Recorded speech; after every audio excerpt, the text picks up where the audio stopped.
Anda kembali menyaksikan debat keempat calon wakil presiden pemilu tahun 2024.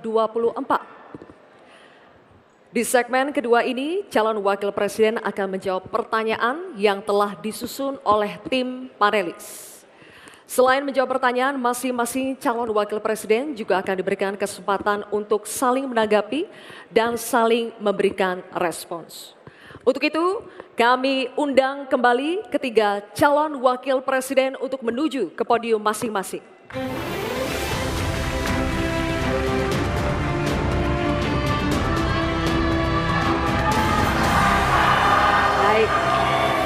Baik, cukup.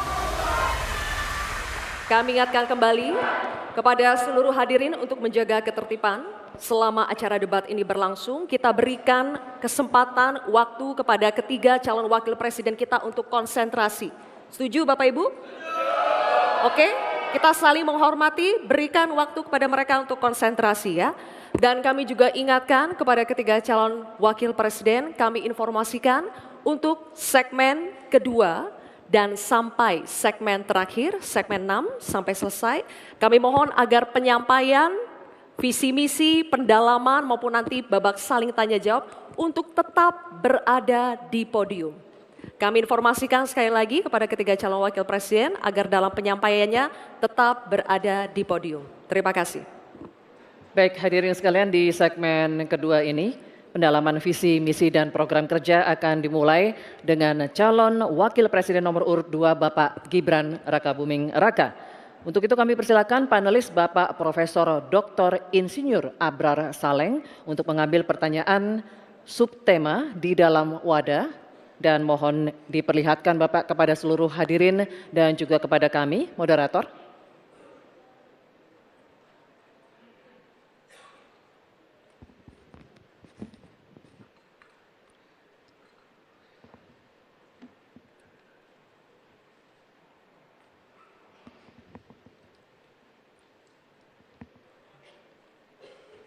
Baik, subtemanya adalah pembangunan berkelanjutan dan lingkungan hidup. Terima kasih Bapak.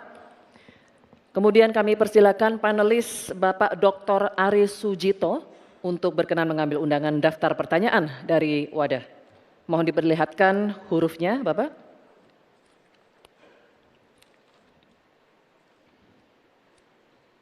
Huruf A. Baik, huruf A.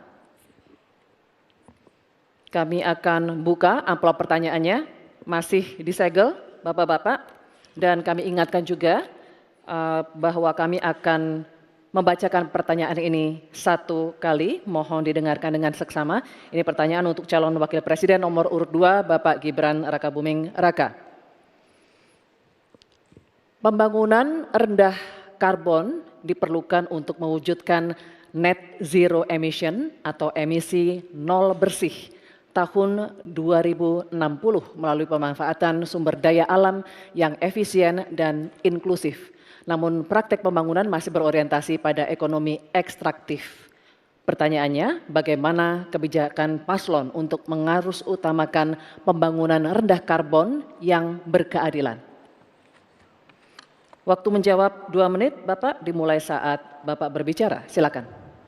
Baik, terima kasih. Jika kita bicara masalah karbon, tentunya kita harus menyinggung juga masalah pajak karbon, carbon storage, dan juga carbon capture.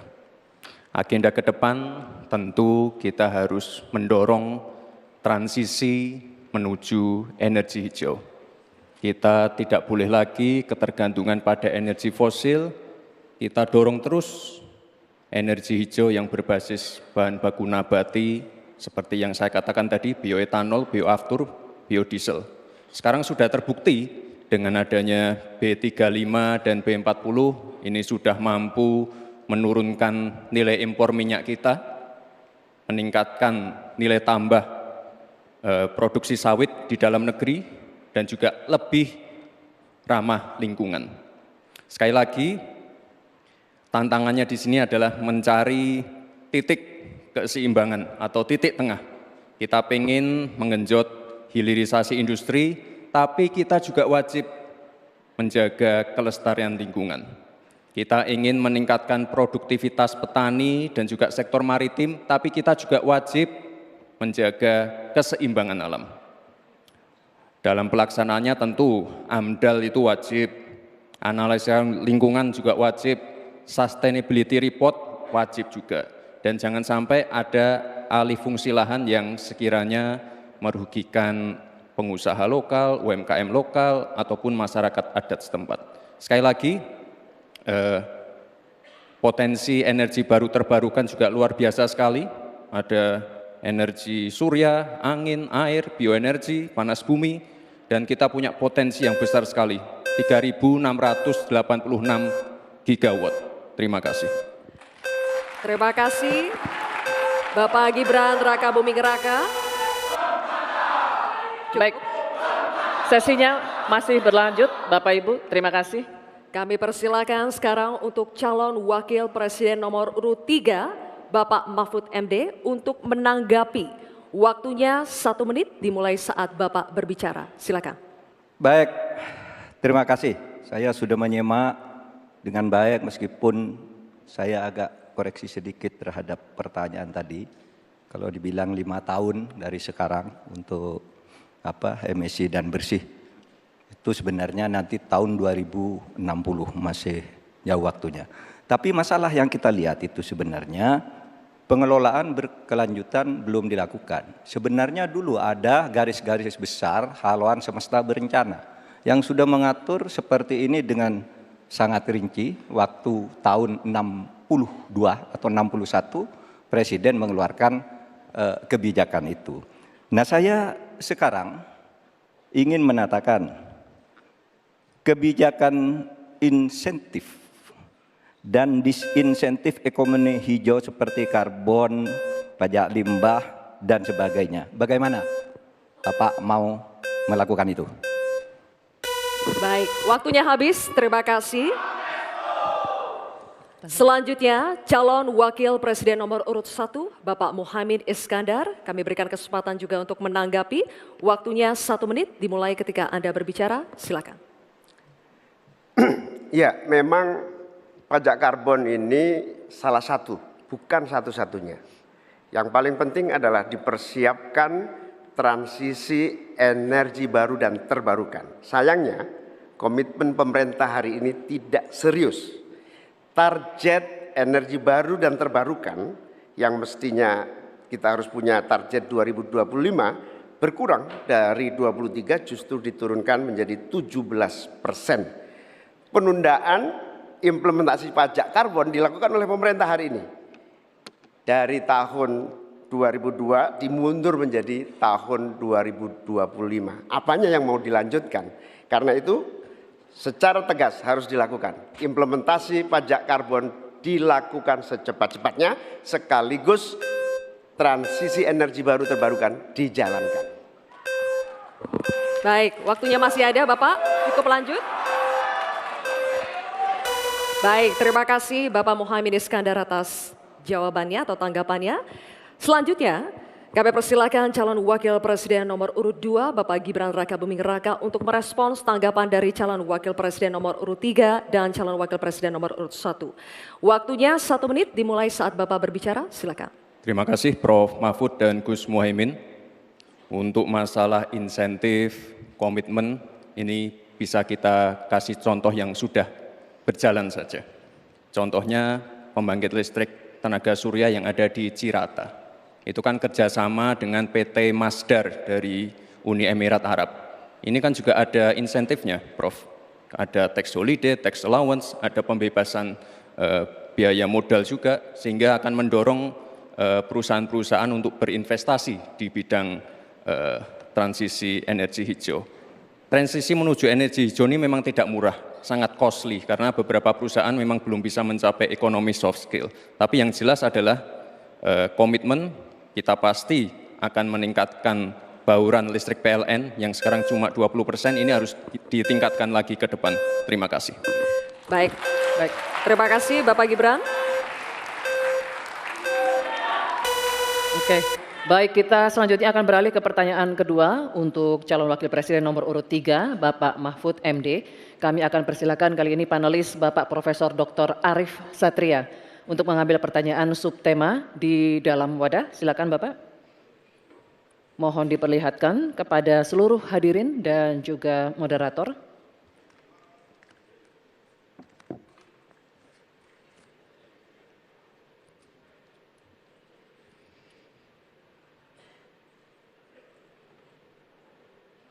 Baik, sumber daya alam dan energi, terima kasih Pak Arief. Dan selanjutnya Ibu Dewi Kartika, kami mohon mengambil undian daftar pertanyaan dari wadah. Mohon nanti diperlihatkan huruf yang tertera.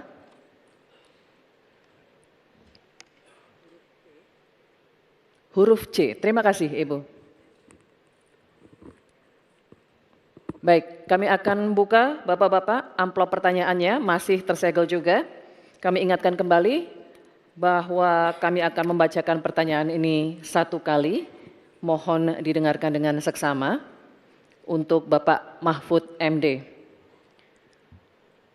Korupsi pertambangan dan perikanan ilegal serta pembalakan liar masih marak terjadi. Hal ini mengakibatkan kerusakan ekologis di darat dan di laut, serta ketidakadilan sosial. Pertanyaannya, bagaimana strategi paslon menanggulangi praktik ilegal tersebut untuk mewujudkan keberlanjutan sumber daya alam? Waktu untuk menjawab 2 menit, Bapak dimulai saat berbicara, silakan. Baik, terima kasih. Sebenarnya persoalan penyelesaian SDA dan energi selalu harus menyeluruh dari hulu ke hilir. Keterbukaan informasi agraria, termasuk kehutanan misalnya. Saya ini punya pengalaman di dalam sidang-sidang yang membicarakan tentang ini misalnya. Informasinya tertutup. Siapa yang punya lahan ilegal di sebelah sana? Ketika dibuat daftar, tidak ada di dalam daftar. Sementara ada masyarakat yang punya data. Ketika ditanyakan, lalu baru ditunjukkan. Jadi penyelesaiannya tidak bisa menyeluruh. Karena kemudian atas nama keterbukaan informasi publik, mereka katakan ini rahasia. Tidak bisa dong, rahasia itu kan bukan yang tentang data, perampasan tanah-tanah rakyat, kasus-kasusnya di mana, siapa yang menyerobot perkebunan sawit, itu kan harus daftarnya lengkap. Sesudah diselidiki apa yang terjadi di dalam analisis. Wah, itu memang permainannya buruk. Sehingga selalu disembunyikan. Kalau baru orang tahu dikeluarkan satu-satu. Tidak ada penyelesaian yang menyeluruh. Nah, oleh sebab itu ini menjadi penting bagi kita keterbukaan informasi tentang data-data. Kalau kita mau menyelesaikan, data itu menjadi basis untuk penyelesaian. Kita juga pernah, atau kami kalau bicara soal rekam jejak, ya, kita ikut dalam upaya penyelesaian satu peta sebagai rujukan untuk masalah-masalah tersebut. Demikian. Baik, terima kasih Bapak Mahfud MD. Selanjutnya kami persilakan calon wakil presiden nomor urut 1 Bapak Muhaimin Iskandar untuk menanggapi. Waktu Bapak 1 menit dimulai ketika Bapak berbicara, silakan. Selain yang disampaikan Pak Mahfud, salah satu yang memprihatinkan adalah data ESDM itu ada 2.500 tambang ilegal. Sementara tambang yang legal saja tidak membawa kesejahteraan. Dan kita menyaksikan dalam proses penambangan dan bisnis tambang kita, hilirisasi dilakukan ugal-ugalan, merusak lingkungan, ada kecelakaan, tenaga asing mendominasi. Di sisi yang lain juga perkembangan hilirisasi maupun tambang tidak signifikan dengan kesejahteraan masyarakat sekitar. Sulawesi Tengah, pertumbuhan ekonominya sampai sekarang bisa 13%, tinggi sekali. Tapi rakyatnya tetap miskin dan tidak bisa menikmati. Hilirisasi apa yang mau kita lakukan sementara ilegal juga terus berlangsung. Lanjut, demikian. Terima kasih. Baik. Terima kasih Bapak Muhaimin Iskandar. Selanjutnya, giliran calon wakil presiden nomor urut 2, Bapak Gibran Rakabuming Raka. Kami berikan kesempatan juga untuk menanggapi. Waktunya 1 menit dimulai ketika Anda berbicara. Silakan. Baik, terima kasih Gus Muhaimin dan Prof. Mahfud. Dari pasangan Prabowo Gibran, simpel saja solusinya. IUP-nya dicabut, izinnya dicabut, simpel. Karena sesuai Undang-Undang Dasar 1945 pasal 33 ayat 3 dan 4 dan juga Pancasila sila 4 dan 5, kita ingin sumber daya alam ini dimanfaatkan sebesar-besarnya untuk kemakmuran rakyat. Dan juga kita harus menjalankan Permen Investasi nomor 1 tahun 2022. Intinya kita ingin perusahaan-perusahaan besar ini bisa menggandeng UMKM lokal, pengusaha lokal, jadi mereka tidak besar sendiri, tapi ikut membesarkan warga lokal, pengusaha lokal, dan UMKM setempat. Terima kasih. Masih ada waktu Pak Gibran, cukup atau lanjut? Cukup? Baik. Terima kasih. Selanjutnya kita kembali ke calon wakil presiden nomor urut 3, Bapak Mahfud MD. Kami persilakan untuk merespons tanggapan dari calon wakil presiden nomor urut 1 dan 2. Terima kasih. Waktunya 1 menit Bapak, dimulai ketika Anda berbicara. Baik, saya mencatat juga tambang ilegal sebanyak 2.500, tapi juga ada yang lebih dari itu. Dalam 10 tahun terakhir terjadi deforestasi 12,5 hektar hutan kita.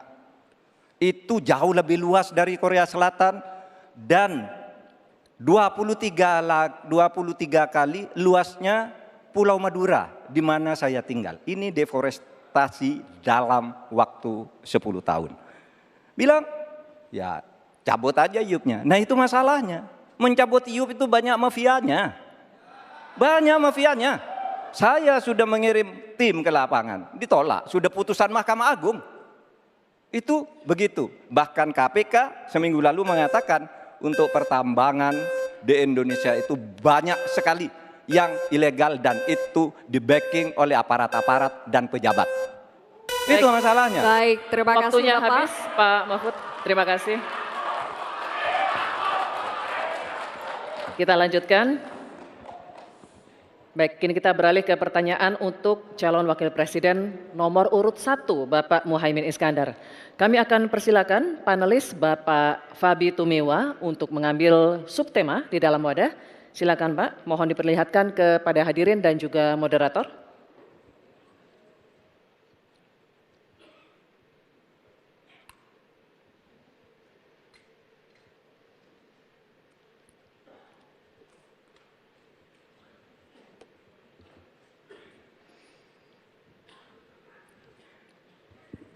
Pangan. Baik, terima kasih Bapak. Dan kami persilakan pula panelis Profesor Dr. Insinyur Haryadi Kartodiharjo untuk mengambil undian daftar pertanyaan dari wadah. Mohon diperlihatkan huruf yang tertera.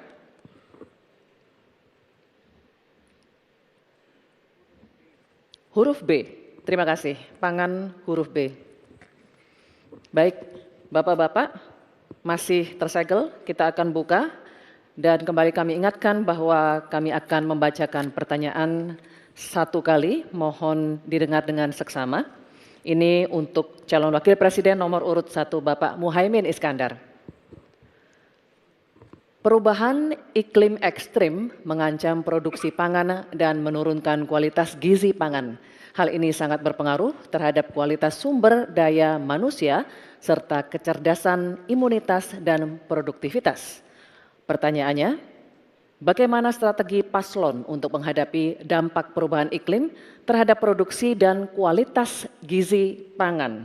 Waktu menjawab 2 menit, Pak Muhaimin dimulai saat berbicara. Silakan. Saudara-saudara sekalian, tanpa krisis iklim pun persawahan pertanian kita tidak memiliki air dan irigasi yang memadai. Bahkan dia lebih fatal lagi dalam mengadakan pengadaan pangan nasional, petani tidak dilibatkan dan bahkan hanya melibatkan korporasi. Ini yang harus kita rubah. Kita ingin melihat bahwa potensi petani dan seluruh produk-produknya masih sangat luar biasa. Mulai dari pengadaan lahan yang memadai. Dalam arti lahan-lahan yang ada melalui reformasi agraria. Reforma agraria menjadi prinsipnya. Yang kedua, petani kita harus kita beri pupuk yang cukup dengan harga yang terjangkau. Bahkan banyak petani punya duit sebetulnya tapi pupuknya tidak ada. Bagaimana mungkin? Yang kedua, potensi pupuk organik juga menjadi salah satu bagian penting agar produksi pertanian kita semakin berkualitas. Di sisi yang lain kita ingin program perlindungan gagal tanam gara-gara iklim juga kita berikan supaya petani kita aman, merasa aman dan yakin dengan produksinya.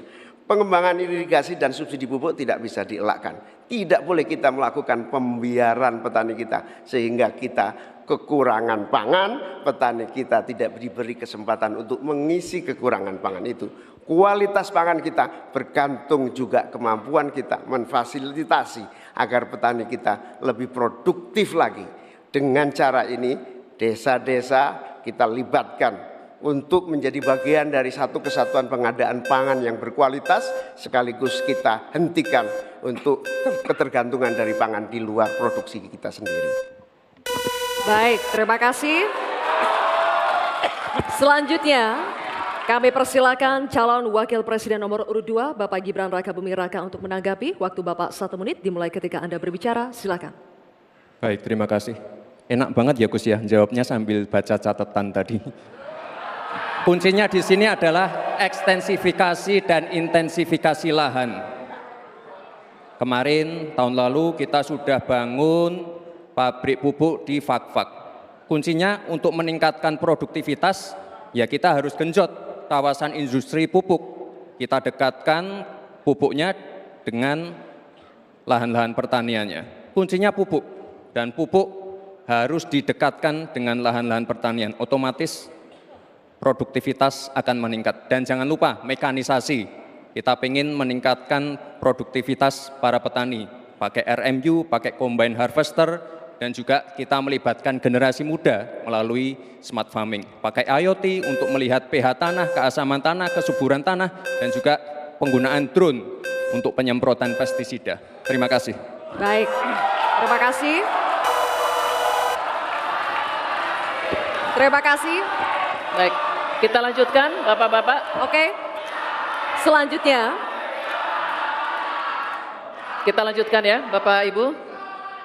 Cukup ya. Kita lanjutkan dulu.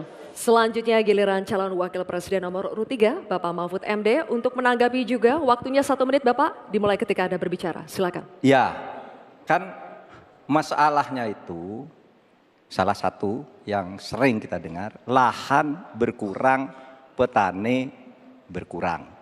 Orang desa tidak mau lagi menjadi petani karena justru rugi. Terkadang kalau mau ingin mendapat pupuk bersubsidi dipersulit bukan main dan harus beli ke tengkulak. Nah di sini problemnya sebenarnya bagaimana penegakan aturan-aturan itu. Kami di Jawa Tengah itu pernah punya program di mana Pak Ganjar waktu jadi gubernur waktu itu membuat 29 badan usaha milik petani yang itu efektif untuk membantu petani saling menolong menggarap tanahnya sehingga dia kerasan di desa. Yang saya tanyakan, kebijakan hukum apa yang akan dilakukan untuk mengatasi masalah ini? Terima kasih. Baik, terima kasih Pak Mahfud MD. Cukup. Kita teruskan lagi ya. Kita lanjutkan dulu ya. Kita teruskan Kita lagi lanjutkan debatnya. Cukup. Selanjutnya kita kembali ke calon wakil presiden nomor urut 1 Bapak Muhaimin Iskandar. Kami persilakan untuk merespons tanggapan dari calon wakil presiden nomor urut 2 dan 3 yang telah dikemukakan. Waktu Bapak 1 menit dimulai ketika Anda berbicara. Silakan. Terima kasih Pak Gibran. Yang Anda sampaikan hanya mengulang apa yang saya sampaikan. Saya ingin memperdalam lagi bahwa petani kita ini potensinya besar sekali. Jumlah petani kita masih sangat besar. Potensi tanah kita subur masih banyak lagi. Di sisi yang lain, kita juga memiliki apa yang disebut kebutuhan pangan kita, juga pasar yang luar biasa. Nah, dalam konteks ini, antara suplai kita punya potensi, antara permintaan kita juga punya sangat kuat.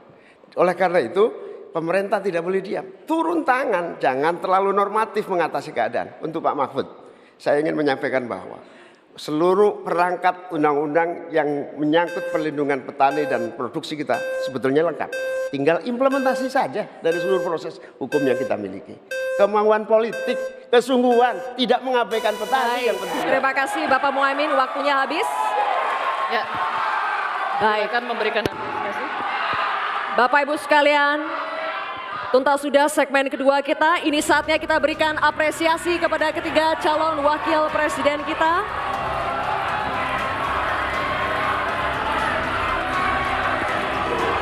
Kita akan jeda sejenak dan kembali lagi dengan segmen pendalaman visi, misi, dan program kerja dengan subtema lainnya. Baik, berbagai gagasan akan kembali disampaikan oleh ketiga calon wakil presiden kita. Karena itu tetaplah bersama kami di debat keempat calon wakil presiden pemilu tahun 2024.